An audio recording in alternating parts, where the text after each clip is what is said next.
Hey everybody, peace be upon you. It's Haji, your brother on the bike. I'm getting ready to plan and get ready to do my next week of the trip, but I'm out here doing my day job. I just landed up here at the hospital. One of the joys being a pilot. So I thought I'd go ahead and do my video, my pre-planning video from up here. As you can see the sunset happening behind me. Try to change a little bit so it doesn't block you out. All right, so the trip we did the first time was pretty easy. At least felt kind of easy.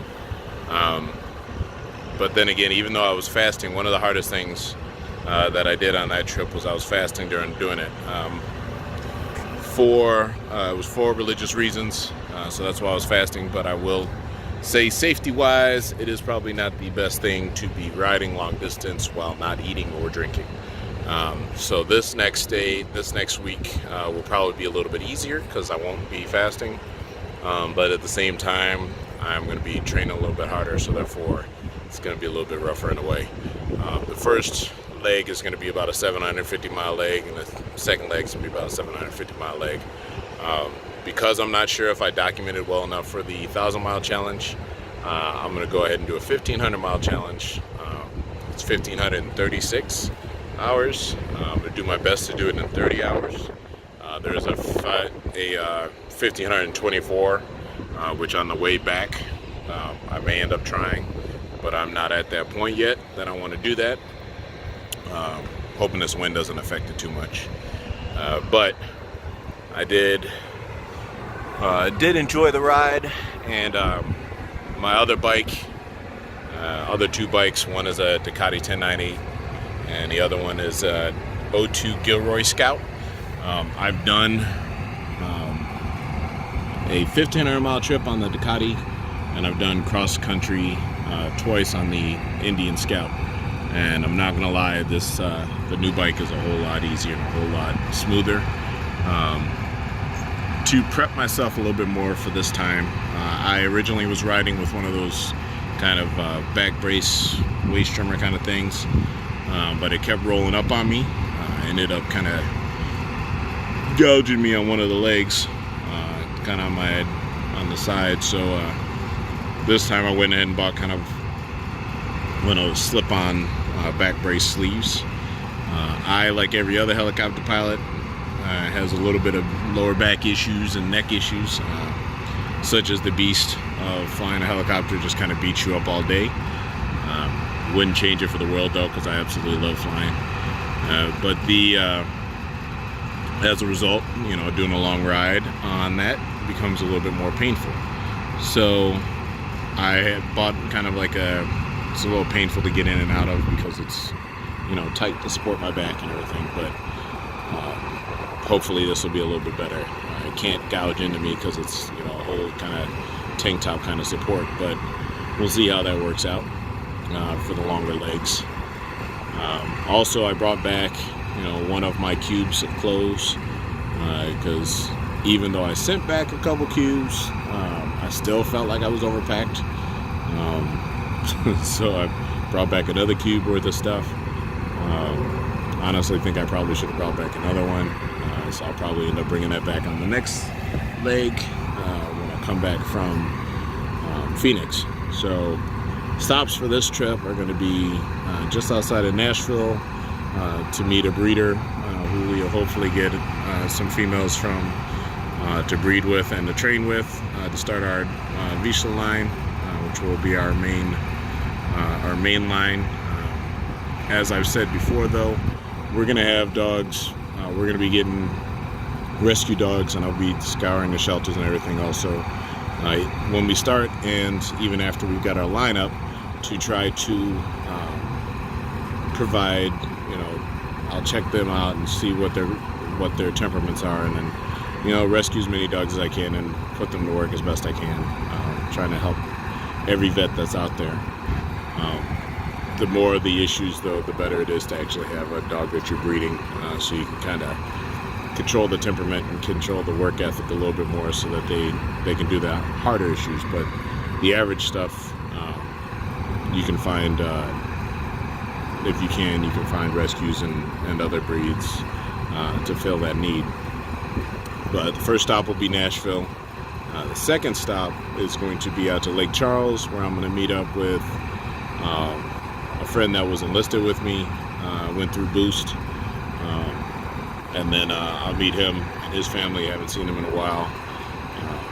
They're kind of like, you know, especially in military, you meet families and friends or whatever that become like instantaneous family, and he was one of those people that became kind of instantaneous family.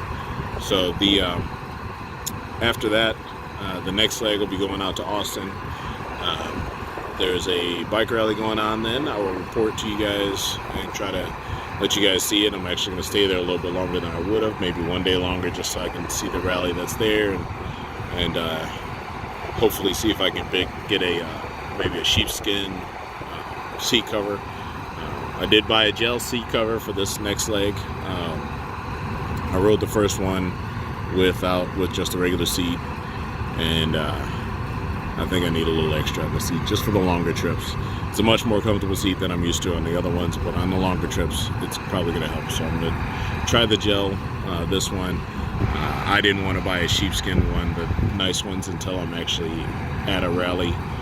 So if I don't buy one at this rally, I will be planning to do maybe a Great Lakes, around the lakes kind of tour. Meet up with a friend in Canada and head out to Sturgis for a day or two, and then hopefully I'll be able to get my sheepskin and then head back.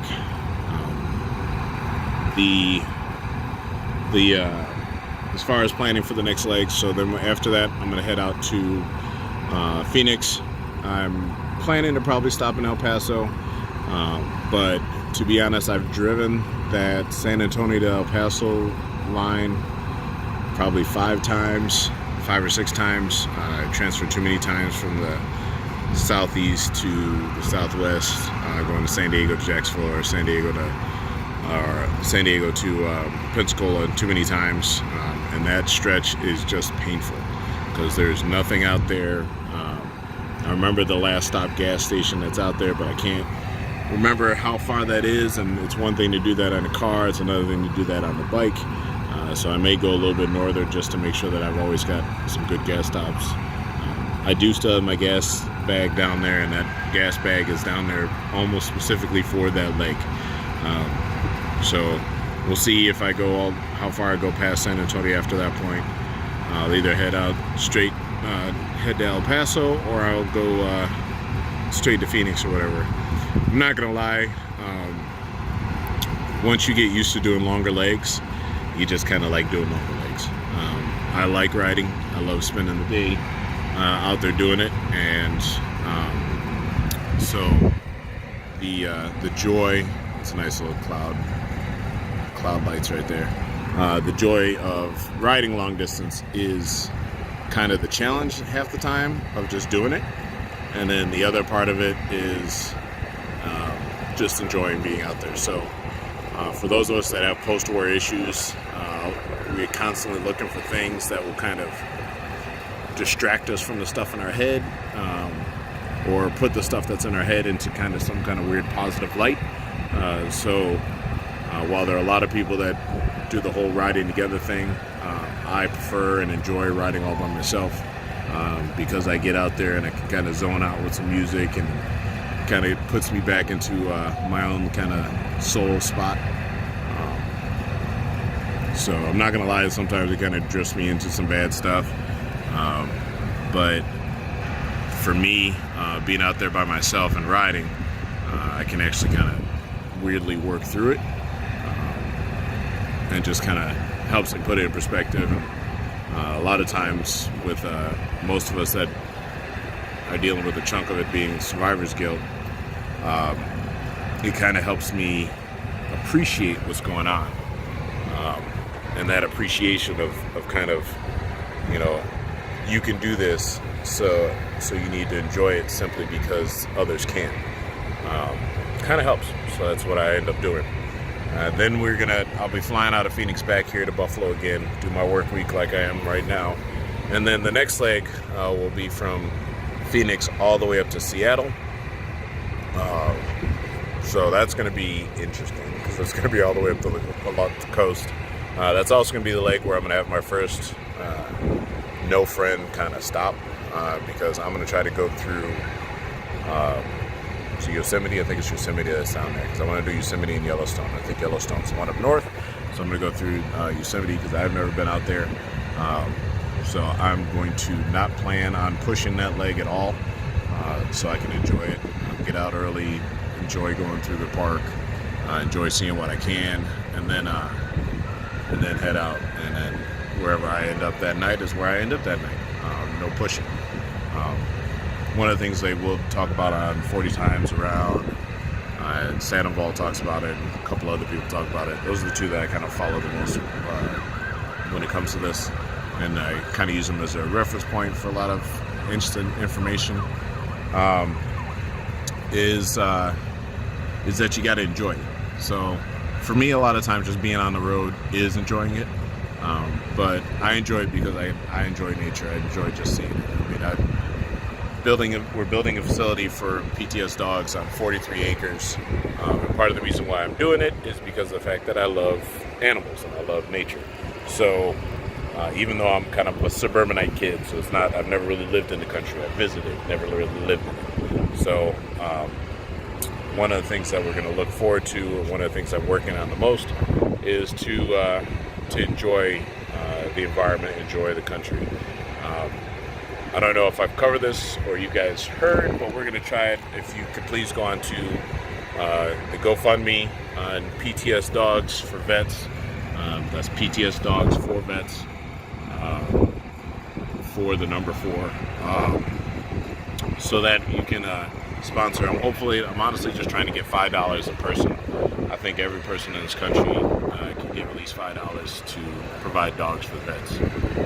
And our goal is going to be to build an entire facility, probably the first one in the nation, really, that's dedicated specifically to that, just providing dogs to vets that need it. So I want to make it so that we can have a facility where there's, a place for people to stay when they come to pick up their dogs. We're going to have vets that are going to help us work with the dogs, and then the goal is to try to provide 200 to 400 dogs a year for free.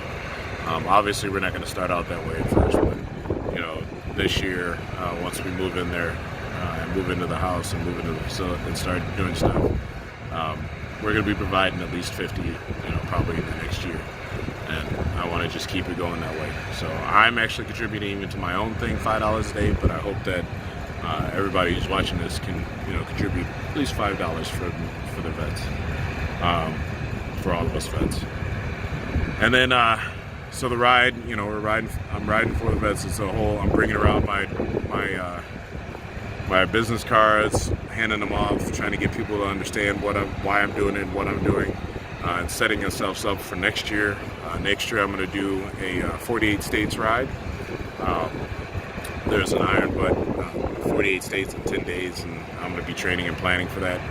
That'll be our second annual ride. But I'm going to do that for the vets too, and hopefully I'll be able to get some sponsorship, and that sponsorship will be able to provide dogs for the vets. And that's all I'm really trying to do, is I'm riding to get awareness for all of us who are suffering with post-war issues, whether we want to admit it or not admit it, and try to provide something that can provide and look out for each one of us. We unfortunately spend a lot of money in this country and a lot of time in this country getting into wars. We do not do a great job of taking care of the people who need to fight the wars after war. So regardless of which conflict people are from, whether it's Vietnam or Korea or Iraq and Afghanistan like myself, or even Somalia and Croatia, which a lot of the guys don't get talked about, but anybody who's got issues, I want them to be able to reach out to me, and for me to be able to provide them a dog and have something that will look out for them, because we need a partner. So I provide canine partners so that people have that on something that's got their back. It's always there to love them every day, and that's the goal, that's the plan, and that's why I ride. So I hope you guys continue to watch. Please like and subscribe. Please, if you're gonna look on the Instagram, follow us on Pup 10K Hours, 10K HRS. Pup 10K HRS, and also please go on to GoFundMe and donate $5. Please spread the word to everybody you know just to donate $5. If you want to donate more, that's great, but just $5. There's a lofty goal on there of $1 million, but that's pretty much what we kind of calculated out on the plan wise to provide 200 to 400 dogs a year for about 6 years, 6 or 7 years, including building a facility, getting land all set up, getting us self-sustaining, because that we want to go to solar power and go green, mainly because of the fact that, one, it'll help on the cost, but largely because when things happen and weather hits or something happens, I want to make sure that the dogs and the dogs are completely taken care of. So that allows us to generate our own power, store our own power, to make sure that we always have heat and AC and stuff running for the dogs. So that's one of the main reasons, is just to look out for them. We're working on the land to try to do some other stuff too, as far as digging a pond and building a 5-acre indoor dog park for the dogs, so we can always have them training and always have them exercise and enjoy. So those are all part of the plan. I cashed in my retirement to do this because it's what I believe in, and I've lost a couple friends recently. I have in the last couple of years, and I just couldn't stand by anymore. So I'm going to do what I can to provide for as many people as I can, and as many dogs, and try to save as many lives and souls, as many as I can, to try and get them to remember that we look out for each other. That's what we're supposed to do in this country. It's definitely what we do in the military, and that's what I'm trying to do. So regardless of what people's creed and origin and religion and all that other stuff, it doesn't really matter. We're all American, and we need to take care of each other because we're American. Future goals, to be honest, is to eventually be able to provide it for all of our partners as well. But you got to start somewhere and can't be too focused. So when you start off with providing it for all of the American troops, and then stepping on to doing it for everybody else. I'd love this to be a movement, be able to just have one of these and partnered up with somebody doing one in every country, or at least on every continent, because we've got plenty of people who do that. I'd love to get to the point where where vets don't need dogs right away because we filled them, and we can provide it for people who've been victims of mass shootings and stuff like that, because they're still traumatized too. And in many ways, they're still victims of this kind of terror war that we got going on. So once again, God willing, I'll be talking to you guys later, and please follow and like.